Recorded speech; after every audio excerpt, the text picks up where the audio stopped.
اور رسول پاک صلی اللہ علیہ وسلم کی ارشادات میں بڑی آئی اوپنرز ہیں، بڑے آنکھیں کھولنے والی چیزیں ہیں۔ مثلا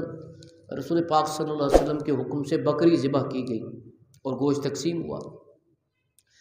آپ جب کاشانہ اطہر میں تشریف لائے تو آپ نے بڑی خوبصورت بات فرمائی حضرت ام المؤمنین سیدہ عائشہ صدیقہ طیبہ طاہرہ رضی اللہ تعالیٰ عنہا سے، اور فرمایا کہ کیا بچ گیا ہے، کیا بچ گیا؟ ان کا جی سارا تقسیم ہو گیا ہے اور ایک جو ہے ران وہ بچ گئی ہے۔ تو فرمایا در حقیقت جو خرچ ہو گیا ہے وہ بچ گیا ہے اور جو رہ گیا ہے وہ چلا گیا ہے، کیونکہ جو خرچ ہوا ہے، جو تقسیم ہوا ہے، وہ کل قیامت والے دن واپس ملے گا۔ ایک موقع پہ رسول پاک صلی اللہ علیہ وسلم نے صحابہ کرام علیہ رضوان کو مخاطب کر کے فرمایا کہ میرے صحابہ بتاؤ تمہیں اپنے مال سے محبت ہے یا وارثوں کے مال سے محبت ہے؟ سب نے عرض کی یا رسول اللہ ہمیں اپنے مال سے محبت ہے۔ تو فرمایا تمہارا مال جو تم نے رکھا ہوا یہ تو وارثوں کا ہو جائے گا، تمہارا مال در حقیقت وہ مال ہے جو تم نے اللہ کے راستے میں خرچ کیا اور وہ تمہیں آخرت میں ملے گا کئی گنا ہو کر، یعنی ڈبل ٹرپل، اور بلکہ کئی گنا، جتنا کو خلوص نیت ہوگا،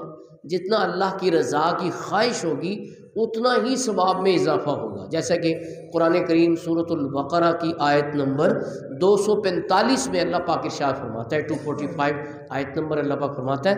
من ذا الذی یقرض اللہ قرضا حسنا فیضاعفہ لہ اضعافا کثیرہ، تم میں سے کون ہے جو اللہ کو قرض حسنہ دے؟ اب دیکھو یہ بھی اللہ تعالیٰ کی کتنی کمال مہربانی ہے کہ دیا ہوا تو اسی کا ہے، بندے کا تو اپنا تو نہیں ہے، یہ تو اسی کا عطا کرتا ہے، لیکن فرمایا تم میں سے کون جو ہے اللہ کو قرض حسنہ دے گا، اور فرمایا کہ جب تمہیں وہ واپس کرے گا فَيُضَاعِفَهُ لَهُ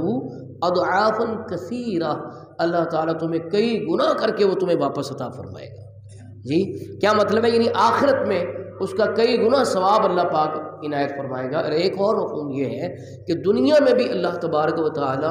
اس کے رزق میں برکت عطا فرما دے گا، جیسا کہ حدیث پاک ہے نبی کریم صلی اللہ علیہ وسلم فرمایا تم اللہ کے راستے میں خرچ کرو تم پر خرچ کیا جائے گا، یعنی اللہ پاک تمہیں اور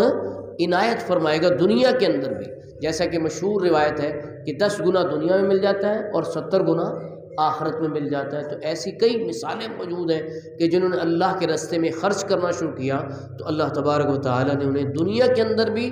برکت عطا فرما دی، اور آخرت میں بھی اللہ تبارک و تعالیٰ جو اجر عظیم عطا فرمائے گا وہ تو اللہ پاک ہی جانتا ہے، جس کو اللہ نے قرض حسن سے اس لیے تعبیر کیا کہ تم کسی شک شبے میں نہ رہو کہ تمہارا کمایا ہوا مال جو ہے وہ تم نے اللہ کے راستے میں دے دیا تو اب وہ ضائع ہو گیا۔ فرمایا نہیں، ہم اس کو قرض حسن کا نام دے رہے ہیں کہ اس کو جب ادا کیا جائے گا تو کئی گنا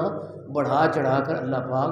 ادا فرمائے گا، اور یہ اس کی مہربانی ہے، جیسے کہ میں نے پہلے وضاحت کی کہ وہ اللہ کے راستے میں دینے کو قرض حسنہ سے تعبیر فرما رہا ہے۔ اچھا، یہ جو ثواب کا سلسلہ ہے اور مال جو پاک ہوتا ہے، اسی پر ایک اور حدیث پاک ہے کہ جو مال ضائع ہوتا ہے، بندے کا مال چوری ہو جاتا ہے، ڈاکہ پڑ جاتا ہے، تو وہ بھی زکوٰۃ ادا نہ کرنے کی وجہ سے ہے۔ اسی لیے حدیث پاک، ایک اور حدیث پاک میں حسنوا اموالکم بالزکاۃ وداووا مرضاکم بالصدقہ، اپنے اموال کو زکوٰۃ دے کر کے محفوظ کر لو اور اپنے مریضوں کا علاج صدقہ کے ذریعے سے کرو، یعنی صدقہ دو گے تو بیماروں کو شفا ملے گی، اور زکوٰۃ ادا کرو گے تو تمہارا مال جو ہے وہ سیو ہو جائے گا، محفوظ ہو جائے گا، وہ ضائع نہیں ہوگا۔ اور جب ضائع ہوتا ہے تو اس کی وجہ کیا ہے؟ وہ ضائع ہونے کی وجہ یہ ہے کہ وہ اس کی زکوٰۃ ادا نہیں کی جاتی۔